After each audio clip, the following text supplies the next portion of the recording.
नमस्कार, मैं astrologer doctor Nikhil मोंगा। आज मैं आपसे बात करने जा रहा हूँ कुंडली के अष्टम भाव की। अष्टम भाव एक रहस्यमयी भाव, लेकिन अगर आप अष्टम भाव को समझ गए तो आप अपने जीवन को समझ गए। अष्टम भाव is the house of transformation. बहुत से लोगों का कहना है कि यह मृत्यु का भाव है, पर मेरा कहना है कि यह आयु का भाव है, क्योंकि इसके माध्यम से पता लगता है कि आपकी आयु कितनी होने वाली है। अष्टम भाव आपकी मृत्यु के संकेत भी देता है कि आपकी मृत्यु किस प्रकार होगी, कहाँ होगी। अष्टम भाव से आप ये भी देखते हो कि आपके जीवन में जो परिवर्तन होगा वो कैसे होगा। अष्टम भाव से आप अपने ससुराल से होने वाले धन लाभ को भी देखते हो। अष्टम भाव से आप अचानक से जीवन में होने वाली उथल पुथल को देखते हो, अचानक से होने वाले एक्सीडेंट्स को देखते हो। अष्टम भाव से आप जीवन में आने वाली बड़ी बड़ी परेशानियों को देखते हो। अष्टम भाव से आप ये देखते हो कि आपके जीवन में अचानक से धन कहां से आ सकता है। अष्टम भाव से आप रिसर्च को भी देखते हो। अष्टम भाव से आप सभी प्रकार की ओकल्ट साइंसेस को देखते हो, जिसमें सभी प्रकार के तंत्र मंत्र विद्या ज्योतिष सभी प्रकार की ओकल्ट रिलेटेड साइंस आती है। तो आज अष्टम भाव के कुछ सूत्र आपके साथ शेयर करने वाला हूं, जो आपके जीवन में किसी न किसी तरह से वैल्यू एडिशन करेंगे। तो आइए शुरू करते हैं। ज्योतिष के एक प्रसिद्ध ग्रंथ फल दीपिका के अध्याय 13वें से यह सूत्र मैं ले रहा हूं। तो उस सूत्र में कहा गया है, अष्टमेशे शुभ युते शुभ ग्रह दृष्टे व दीर्घायु। अर्थात यदि अष्टम का स्वामी यानी अष्टमेश शुभ ग्रहों से दृष्ट हो, जैसे कि बृहस्पति, या उनके साथ बैठा हो, तो ऐसे व्यक्ति को अचानक से धन लाभ होता है और ऐसे व्यक्ति की आयु काफी अच्छी होती है। दूसरा सूत्र जो उत्तर कालामृत से लिया गया है, यह सूत्र कहता है विपरीत राजयोग के बारे में। यानी अष्टम भाव का स्वामी यदि छठे भाव में, अष्टम भाव में अथवा 12वें भाव में हो, तो यह विपरीत राजयोग का निर्माण करता है। जिस व्यक्ति की कुंडली में भी विपरीत राजयोग का निर्माण होता है अष्टम भाव के कारण, वह व्यक्ति जीवन के शुरुआती दिनों में बहुत संघर्ष करता है, बहुत स्ट्रगल करता है, लेकिन भविष्य में उसका जीवन विपरीत परिस्थितियों के बाद बहुत ट्रांसफॉर्मेशन लेके आता है और वह जीवन में असीम सफलता प्राप्त करता है। उसकी सफलता ही विपरीत परिस्थितियों के बाद होती है। उदाहरण के तौर पे यदि अष्टम भाव का स्वामी छठे भाव में बैठ गया, तो उसको नौकरी में कई तरह के स्ट्रगल आएंगे, कई लोग उसके विपरीत खड़े होंगे, लेकिन वह उन सब का मुकाबला करेगा और उस मुकाबला करने के बाद उसमें सफलता हासिल करेगा। अष्टम भाव गुप्त विद्या और शोध का भी है, रिसर्च का भी है। इससे रिलेटेड एक सूत्र सारावली से मैंने लिया है। वह सूत्र है, अष्टमे चंद्र बुध योगे गूढ़ विद्या विशारद। अर्थात यदि अष्टम भाव में चंद्रमा और बुध की युति हो, तो ऐसे व्यक्ति की इंट्यूशन बहुत स्ट्रांग होती है। ऐसा व्यक्ति रिसर्च में बहुत अच्छा परफॉर्म करता है। ऐसे व्यक्ति से कोई भी बात छुपा पाना बहुत कठिन होता है और वह हर बात पहचान लेता है। उसकी इंट्यूशन के माध्यम से उसे सब कुछ पता लग जाता है। उससे छुपाव करना बहुत मुश्किल है और वो रिसर्च में बहुत अच्छा परफॉर्म करता है। ऐसे लोग ही आने वाले समय में बढ़कर बड़े बड़े रिसर्चर बनते हैं।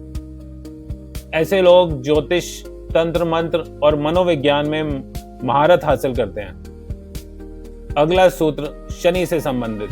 यदि शनि अष्टम भाव में बैठा हो तो क्या प्रभाव होगा। यह सूत्र है, अष्टमस्थे शनो दीर्घायु किंतु कर्म विघ्नम। यह सूत्र बृहद होरा शास्त्र से लिया गया है। इस सूत्र का अर्थ है, शनि अष्टम में बैठकर कार्यों में विलंब करता है, लेकिन यह आयु का कारक है और यह स्थान भी आयु भाव है। तो यहाँ पर शनि बैठने के बाद दीर्घायु प्रदान करता है, क्योंकि शनि की स्पीड बड़ी स्लो होती है, शनि शनि। तो शनि जब अष्टम भाव में बैठ जाएगा तो आयु भी धीरे धीरे ही आपकी खत्म होगी। यानी यदि अष्टम भाव में शनि है और शुभ ग्रहों से दृष्ट है और उसकी स्थिति अच्छी है, तो आपको दीर्घायु शनि अवश्य प्रदान करेगा। एक और ग्रह है जो अष्टम भाव में विशेष फल देता है। अष्टम भाव में यदि केतु बैठ जाए तो इससे बढ़िया कोई भाव नहीं हो सकता केतु के लिए, जो प्रभाव आपको अष्टम भाव से मिलता है। केतु मोक्ष का कारक है और यदि मोक्ष का कारक ग्रह मृत्यु भाव में बैठ जाएगा तो उसका परिणाम बहुत ही शुभ होगा।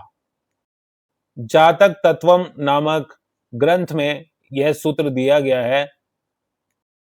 सूत्र इस प्रकार है, अष्टमस्थे केतु ग्रह ज्ञानम ददाति। केतु अष्टम भाव में होने पर आपको मोक्ष की ओर प्रेरित करता है। ऐसा व्यक्ति सभी प्रकार की मोह माया से अपने आप को दूर करके ईश्वर की ओर समर्पित होता है।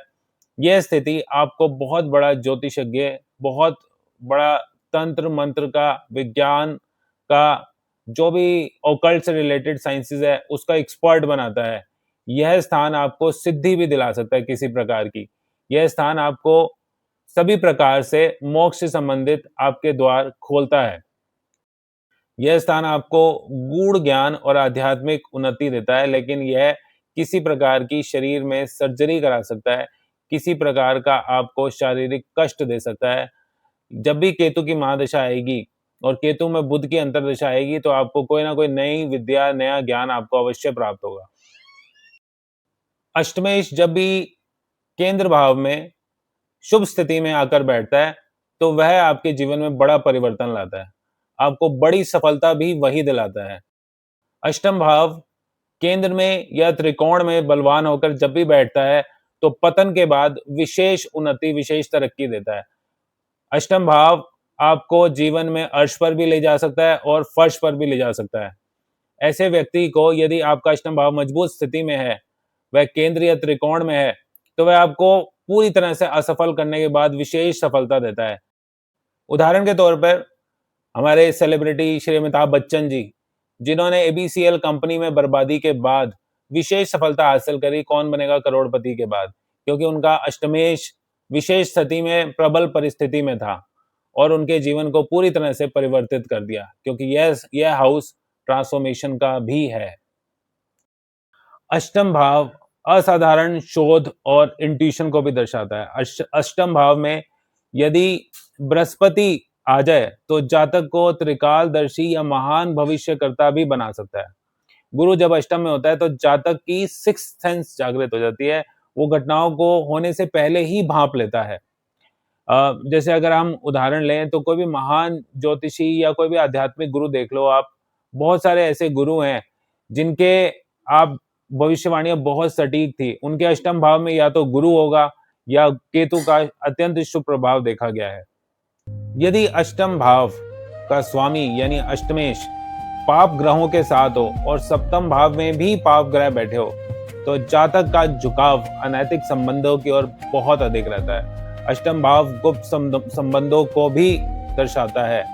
यह सूत्र बृहत पराशर होरा शास्त्र में दिया गया है। उसमें स्पष्ट शब्दों में लिखा गया है कि अष्टमेश का संबंध यदि पाप ग्रहों के साथ हो और सप्तम भाव में भी पाप ग्रह बैठे हों तो जातक किसी ना किसी प्रकार से अवैध संबंधों में खिंचा चला जाता है। उदाहरण के तौर पे यदि कर्क लग्न की कुंडली हो तो सप्तम और अष्टम भाव शनि बना, और यदि सप्तम भाव में शनि राहु के साथ बैठ जाए या किसी और अन्य पाप ग्रह के साथ बैठ जाए तो यह संबंध निश्चित रूप से बनकर ही रहता है। ऐसे व्यक्ति को समझ नहीं आता कि उचित अनुचित क्या है। ऐसे व्यक्ति को अपने चरित्र पर विशेष नियंत्रण रखना चाहिए, नहीं तो उसके जीवन में अनेक प्रकार की कठिनाई और कष्ट आते हैं, और ऐसे कष्ट आते हैं जो वह कभी सोचे भी नहीं होंगे उसने।